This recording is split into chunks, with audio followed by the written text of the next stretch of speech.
Can an act of kindness lead to one's destruction? Can a gift be a trap? Before we dive in, like, comment, and subscribe to this channel. Now let's dive in. Jamal Lewis was used to hard days. At just 17, he was already juggling school, his part-time job at a local car wash, and taking care of his little sister while their mother worked late shifts as a nurse. Growing up in a rough neighborhood in South London, he had learned early that life wasn't fair, but he never let that stop him from dreaming. It was a cold, drizzly evening, and Jamal was on his way home from work. His hoodie barely shielded him from the biting wind, and his trainers were soaked from stepping in a puddle. As he passed a quiet street near Kensington, he spotted a sleek black Rolls-Royce Phantom parked awkwardly on the roadside. A woman, probably in her late 40s, stood beside it, clearly frustrated, staring down at a completely flat tire.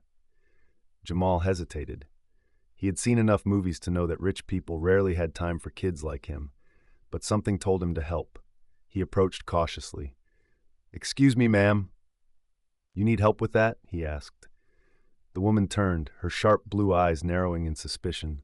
Dressed in a designer coat and expensive heels, she looked completely out of place dealing with car trouble. "You know how to change a tire?" she asked, her tone skeptical. Jamal smirked. "Yeah, I do. My uncle's a mechanic, taught me when I was 10. She crossed her arms, debating whether to trust him. Then, with a sigh, she stepped aside. "Fine, but if you scratch the car, I'll have your head." Jamal chuckled, kneeling down to get to work. As he loosened the lug nuts, he stole a glance at her.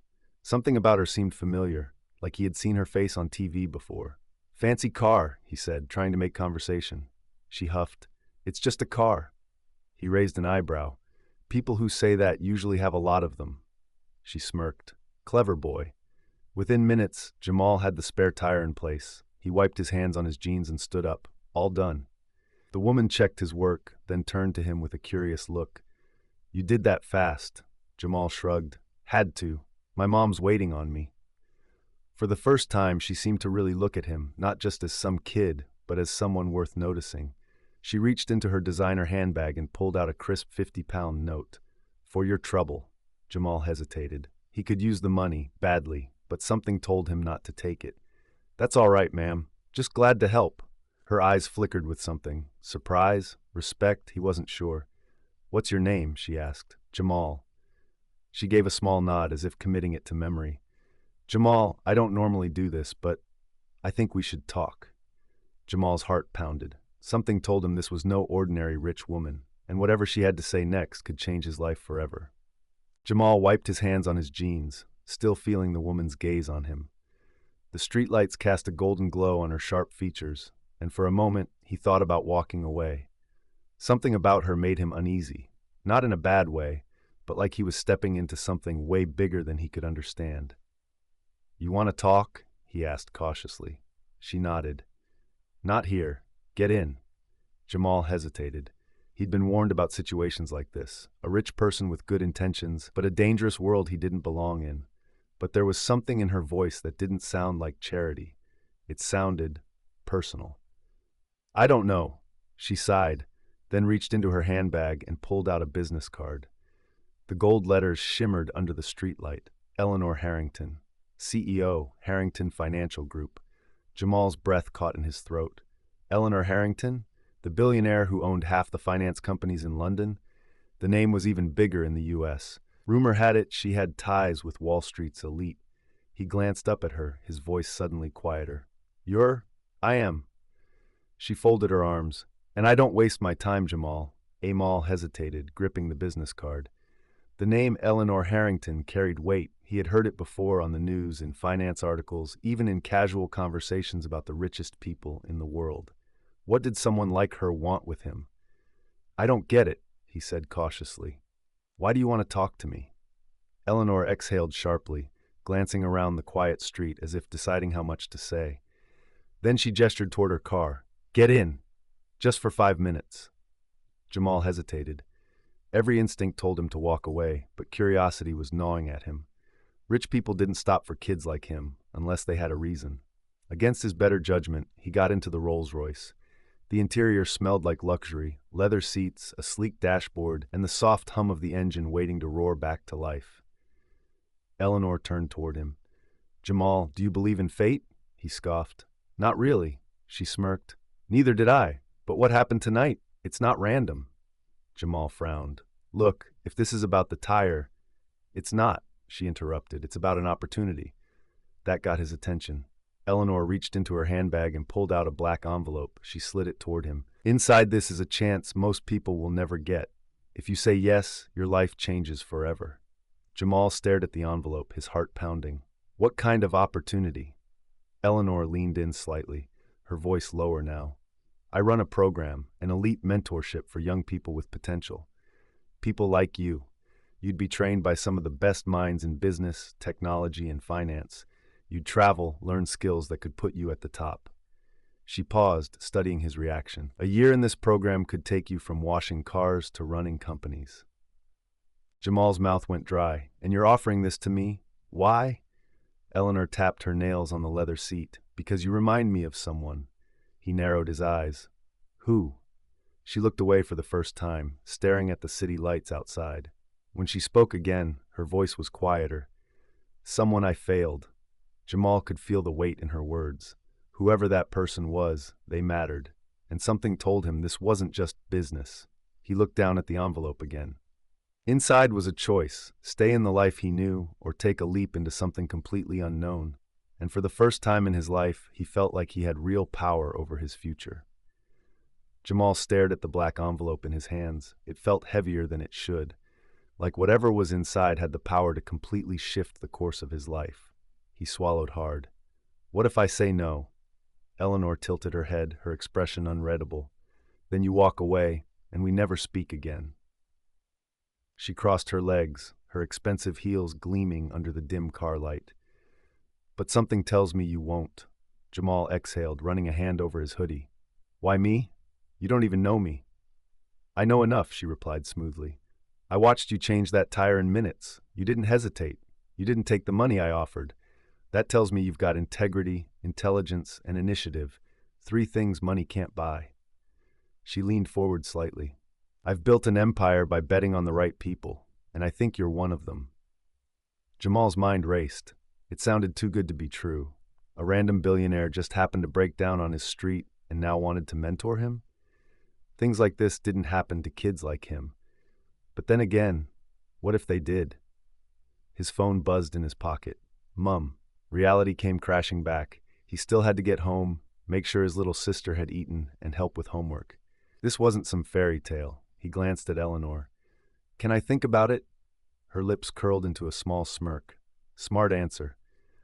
She reached into her bag again and pulled out another card. This one was black and gold, with nothing but a number on it. Call me in 48 hours, she said. After that, the offer disappears. Jamal nodded, pocketing the card. He pushed open the door, stepping back into the cold night air. The second he shut it, the Rolls-Royce purred to life, gliding away like a shadow. He stood there for a moment, staring at the envelope.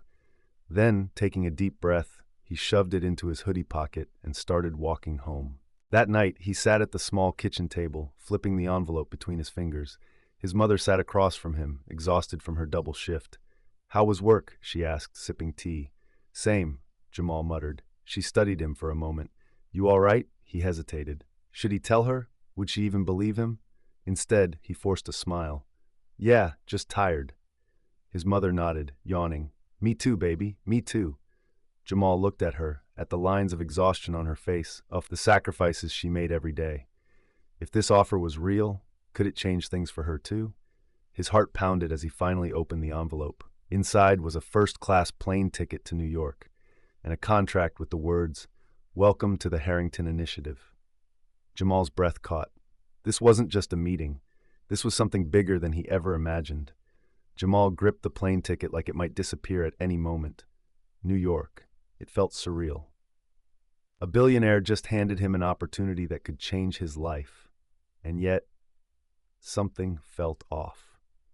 He flipped through the contract inside the envelope. The words blurred together. Mentorship, exclusive program, training opportunities. But one sentence made his stomach drop. By signing this contract, you agree to participate in the Harrington Initiative under full discretion and confidentiality. Confidentiality? Why would a mentorship program need secrecy? Jamal's instincts screamed danger, but the promise of something bigger kept him reading. At the bottom, in fine print, was a line that made his pulse pound in his ears. Failure to comply with program regulations may result in legal action. His fingers trembled. What the hell had he just been offered? The next day, Jamal couldn't shake the unease settling in his chest. He spent hours researching Eleanor Harrington, her company, her foundation, her wealth. Everything checked out, but then he dug deeper. A few forum posts, old blog articles, a deleted news report, only accessible through an archive. And that's when he found it. A missing persons case. Jamal's breath hitched as he read the details. A young man, 19 years old, last seen at a Harrington event in New York. No foul play suspected, but he was never found. A cold chill ran through him.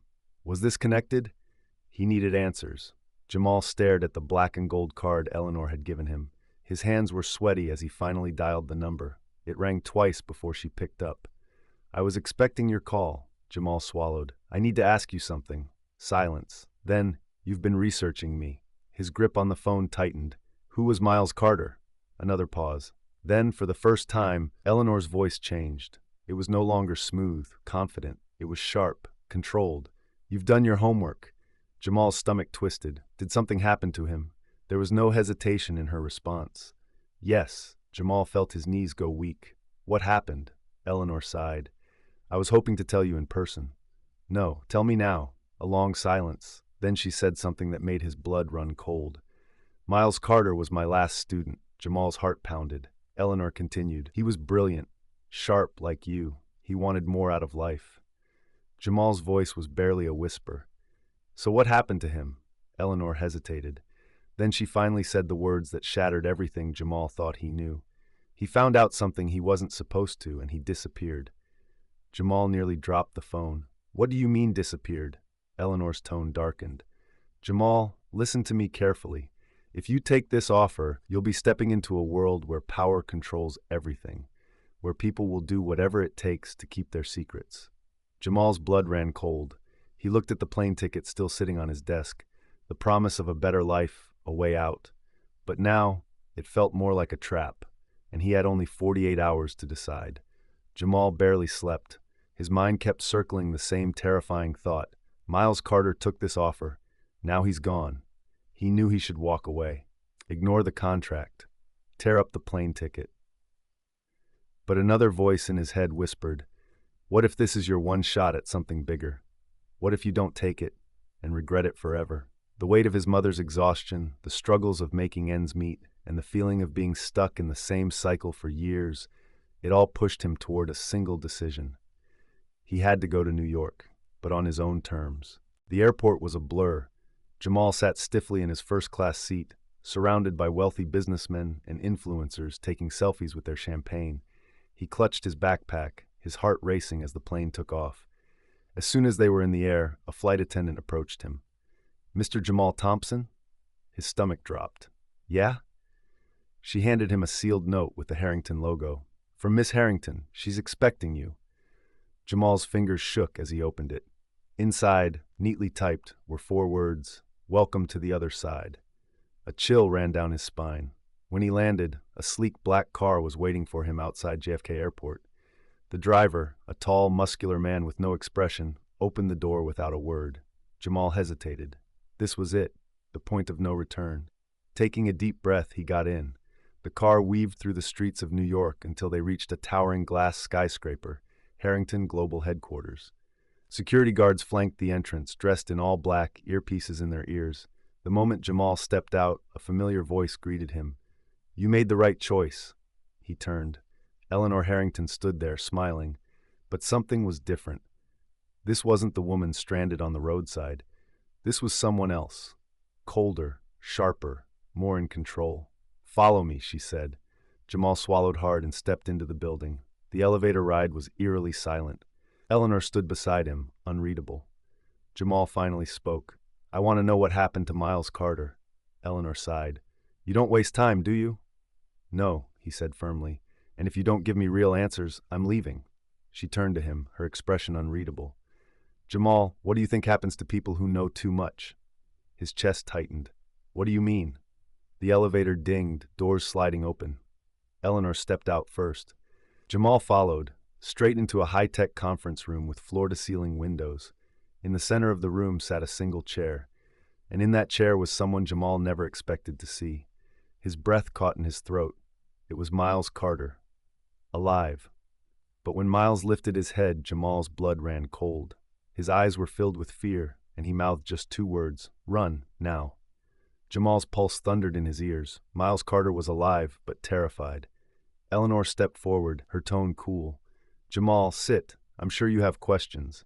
Jamal didn't move. His eyes locked on Miles, who looked gaunt, exhausted, trapped. Miles shook his head subtly. "Don't sit. Don't trust her." Jamal's instincts screamed at him to listen. Something was wrong, very wrong. Eleanor sighed.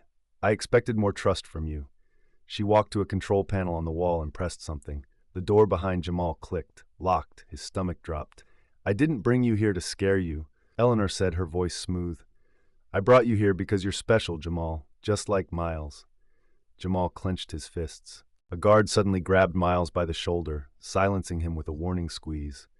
Jamal's heart pounded. This wasn't an opportunity. This was a trap. Eleanor folded her arms. "Let me explain." Jamal took a slow breath. "Think. If you panic, you're done." He needed a way out. His eyes flicked around the room, security cameras in the corners, one guard by the door, another beside Miles. No visible weapons. Then he noticed something. The windows. Floor-to-ceiling glass overlooking the city. And behind Eleanor, a control panel with a fire alarm button. That was it. His only shot. Eleanor took a step toward him. "Jamal, I know this is overwhelming, but trust me, this is bigger than you realize. The world you come from, struggling, surviving, it's designed to keep people like you down. I'm offering you a way up." Jamal's jaw tightened. "Like you did for Miles?" Eleanor's smile didn't falter. "Miles made choices that led him here. I gave him every chance." Jamal glanced at Miles again. His fingers were gripping the armrests. He looked ready. Jamal had seconds to act. With one swift motion, he lunged toward the control panel and slammed the fire alarm. Alarms blared. Red lights flashed. Automatic sprinklers erupted from the ceiling. The guards jolted in surprise. Eleanor's face darkened. "Jamal." But he was already moving. He kicked a chair toward the guard by the door, sending him stumbling. Miles took the chance. He twisted free and threw a punch at the second guard. Jamal grabbed a metal paperweight from the table and smashed it into the window. Crack! A spiderweb of fractures spread across the glass. Eleanor's voice was ice cold. "Jamal, you don't want to do this." He ignored her. "One more hit." Crash! The glass shattered. Wind roared through the room. Jamal grabbed Miles. "Come on." They scrambled onto the ledge, 40 floors up, no way down. Below, fire trucks were already arriving. Security swarmed the building. Miles gritted his teeth. "We have to get to the service elevator." Jamal nodded. "One shot. No mistakes." Then Eleanor's voice cut through the chaos. "I was wrong about you, Jamal." He turned. She was calm, even as alarms blared around her. "You think you're escaping? You have no idea what you've just started." Jamal's stomach twisted. What did she mean? But there was no time to think. He and Miles ran. The city never slept. Jamal and Miles sat in a small diner in Brooklyn, their hoodies pulled low, hands wrapped around cheap coffee cups. The place was nearly empty, just a few tired night workers and an old man watching the news. Miles kept glancing at the door. "We shouldn't stay in one place too long." Jamal nodded but didn't move. His mind was still racing. Eleanor Harrington wasn't just rich, she was powerful, and she wouldn't let this go. The hard drive was gone. But Jamal still had his mind, his memory. He knew what he saw in that office. He knew what she was doing to people like him, and that meant she would come for him. A waitress walked over, refilling their cups. Jamal barely noticed until she slipped something under his saucer. A folded piece of paper. His blood ran cold. He carefully opened it, heart pounding. "You can run, but you'll never be free. I'll be watching." Jamal's stomach twisted. He looked around. Who left this? Who was watching? The diner felt smaller. The walls are closer. Miles saw the note and swore under his breath. "We need to disappear." Jamal took a slow breath. No, that's what she wanted. She wanted them scared, hiding, running forever. Instead, Jamal grabbed the note, crushed it in his fist, and threw some money on the table. Miles frowned. "What are you doing?" Jamal stood up. "I'm done running." Somewhere in a high-rise office, Eleanor Harrington watched a live security feed. Jamal and Miles walking out of the diner. A slow, knowing smile crossed her lips. She admired his defiance. This was going to be fun. The game had just begun. Thanks for watching. Don't forget to subscribe. If you would want the part 2, subscribe and comment section.